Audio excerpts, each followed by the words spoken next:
You think I'll let you zone?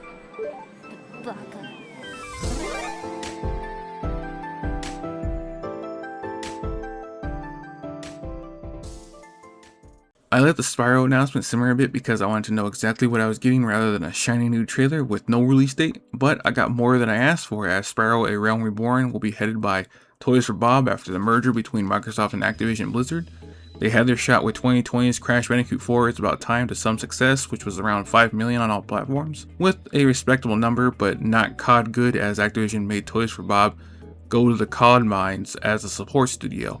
It wasn't until around 2022 to 2023 with the new merger that Toys for Bob decided to buy their independence back and become an indie studio. Their first contract showed Microsoft that there's a market for a new Spyro game, as they revealed that the Reignited trilogy sold over 11 million units, so a new Spyro game was greenlit, and that's where A Realm Beyond got its start. It's hard to believe that it was 18 years since a new Spyro game was created, which was 2008's The Legend of Spyro Dawn of the Dragon, but here we are. Studio head Paul Yan stated that he hopes the brand new adventure will be the first of many new Spyro games to come from Toys for Bob.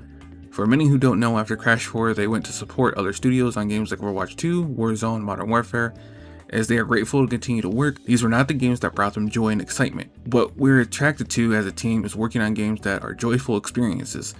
They are more optimistic, they are centered around colorful characters and handcrafted whimsical worlds, that they are made for all ages. That's what we wanted to get back to.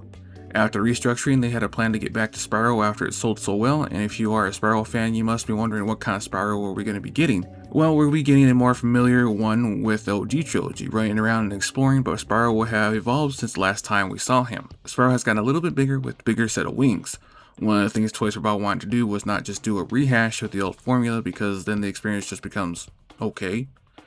That's where Dragonflight comes in. Spyro will be able to, at the press of a button, go from a charge to flight, and people are a little bit worried that all you will be doing is flying.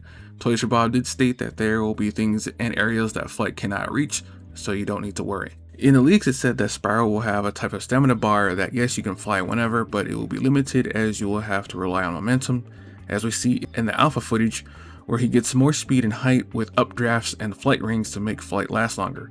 So it'll only be out there that there will be a type of gameplay loop of chaining these for speed and height. Also, Spyro has a new look, as Toys for Bob has said that he's a few years older since his last adventure. He's a little bigger, like a teenage dragon, with his scale mohawk changing a little bit, bigger wings for flight. He even has spikes on his wings, while his tail got a little thicker and the scale pattern is more prominent on him. Toys for Bob also got asked if this is a continuation of the OG trilogy, and they were coy about it, stating that it will be new enough for people choosing this as their first Spyro game and not be lost. I assume that they'll go the Crash 4 route, where there will be callbacks to earlier games, but it's a standalone enough adventure that you don't really need to know what happened before.